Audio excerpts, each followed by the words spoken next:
बच्चों, आज हम पढ़ रहे हैं कक्षा 10th चैप्टर 2 संस्कृत में द्वितीय पाठ है। प्रथम पाठ हम पूरा कर चुके हैं।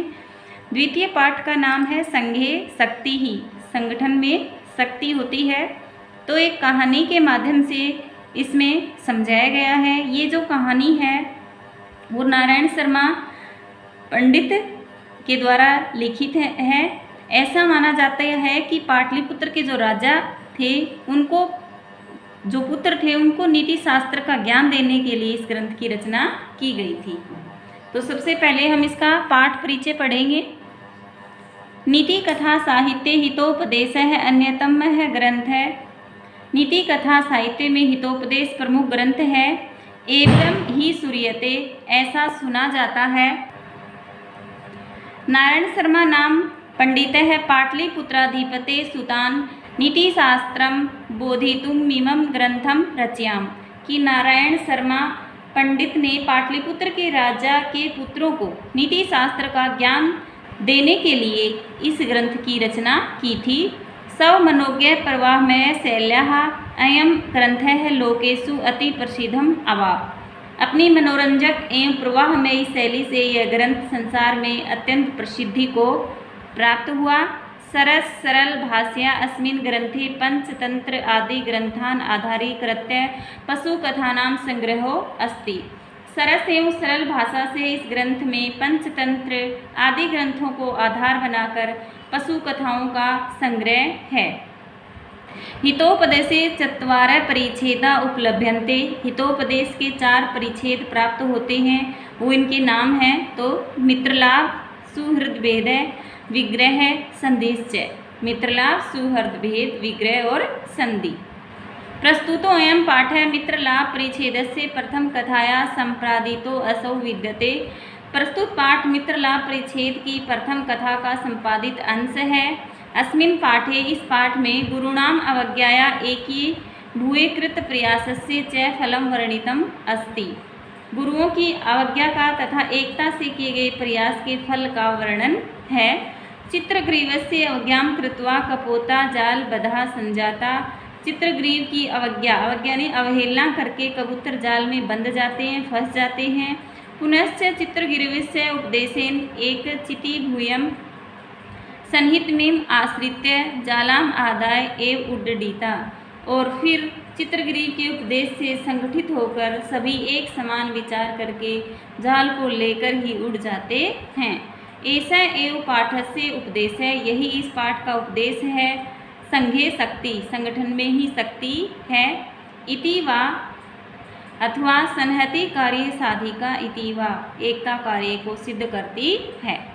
तब हमारी कहानी शुरू होती है। संघे शक्ति, संगठन में शक्ति है। अस्ति गोदावरी तीरे विशाल है सालमी तरु, सालमली तरु ये एक पेड़ का नाम है। गोदावरी नदी के किनारे पर सेमल का एक बहुत बड़ा पेड़ था।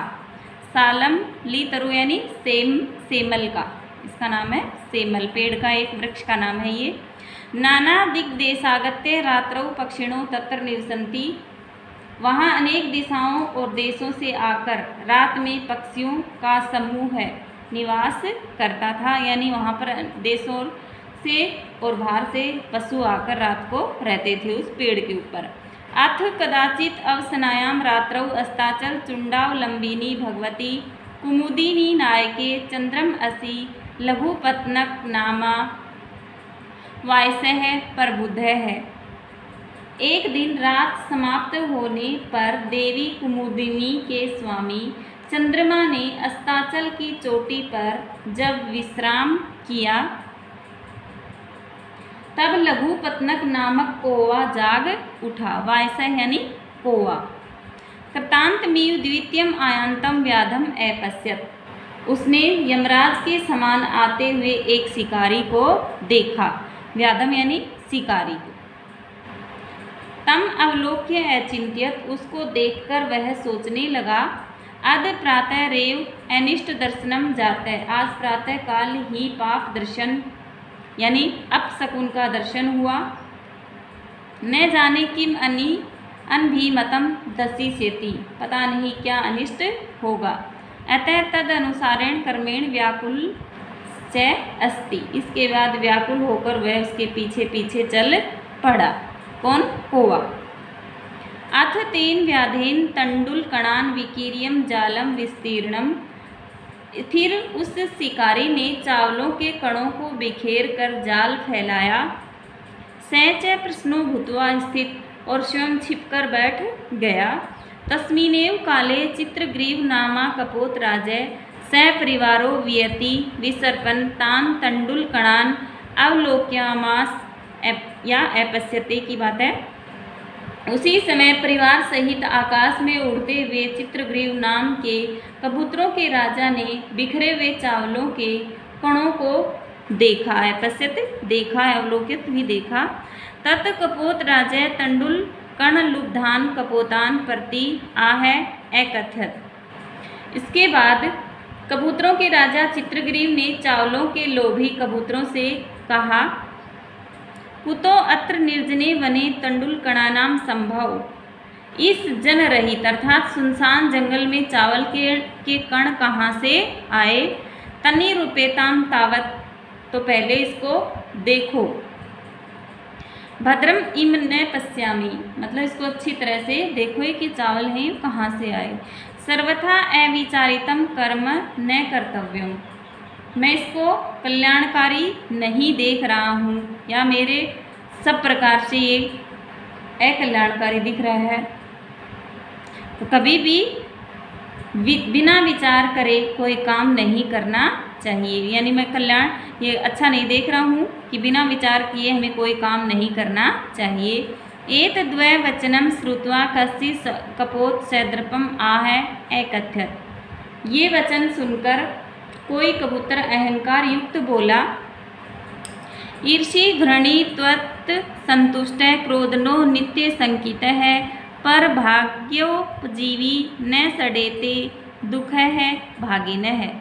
ईर्षि घृणी यानी ईर्ष्या करने वाला, घृणा करने वाला, असंतोषी, क्रोधी, सदैव संदेह करने वाला तथा दूसरों के भाग्य पर जीवित रहने वाला, ये 6 प्रकार के लोग हमेशा दुखी होते हैं।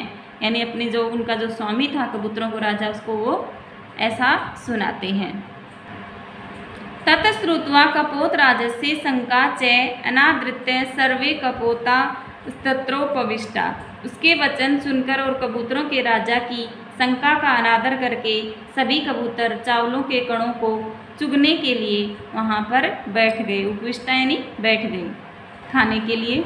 अनंतरम सर्वे जालेन बधा बभूवु, और इसके पश्चात सभी कबूतर जाल में फंस गए, बंद गए इसके अंदर। तयो तस्य यस्य वचनात् तत्र अवलंबितास्तं सर्वे तिरस्कुर्वन्ति, इसके बाद जिसके कहने से वे उतरे थे उस कबूतर की सभी निंदा करने लगे, उसका अपमान करने लगे। तस्य तिरस्कारम श्रुत्वा चित्रग्रीव उवाच, उसका अपमान सुनकर, तिरस्कार सुनकर चित्रग्रीव ने कहा, न अयम अस्य दोष है, यह इसका दोष नहीं है। विपत्त काले विस्मय एव का पुरुष लक्षणम, विपत्ति में घबरा जाना तो कायर मनुष्य का चिन्ह होता है, लक्षण होता है। तदत्र धैर्यम अवलंब्य प्रतिकारस चिंत्यताम, इसलिए इस समय धैर्य रखकर उपाय सोचना चाहिए। इदानीम अपेयम क्रियताम, अब भी ऐसा किया जा सकता है। सर्वैरेक्षिति भूय जालम आदाय उड्यताम, सभी मिलकर जाल को लेकर उड़ जाएं। इति विचिन्त्य सर्वे पक्षिणः जालम आदत्योपतिताः, यह सोचकर सभी कबूतर जाल को लेकर उड़ गए।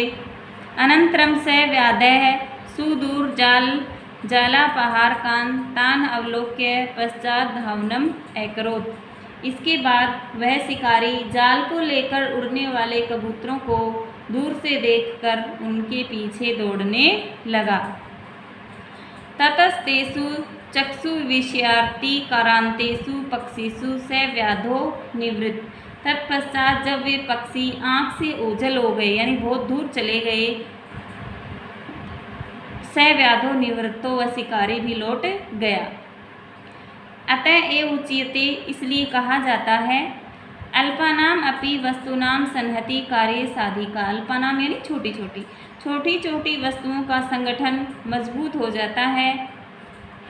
त्रणय गुणत्व में अपनई बधंते मत दंती न, और उससे कार्य सिद्ध हो जाते हैं, कार्य साधिका कार्य सिद्ध हो जाते हैं। जैसे तृणम यानी घास की बुनी हुई रस्सियों से मत धंती ने, एक मदमस्त हाथी को भी बांधा जा सकता है। यानी एक घास की जब रस्सी बना ली जाए तो उससे कितना बड़ा जो हाथी होता है उसको भी वश में किया जा सकता है। तो इस प्रकार ये हमारी कहानी है। इससे हमें शिक्षा मिलती है कि हमें सदैव एक संगठन में रहना चाहिए, समूह में रहना चाहिए, और अपने से जो बड़े होते हैं उनका आदर सम्मान और कहना मानना चाहिए। तो अगले वीडियो में हम इसी के अभ्यास प्रश्न पढ़ेंगे। तब तक के लिए धन्यवाद।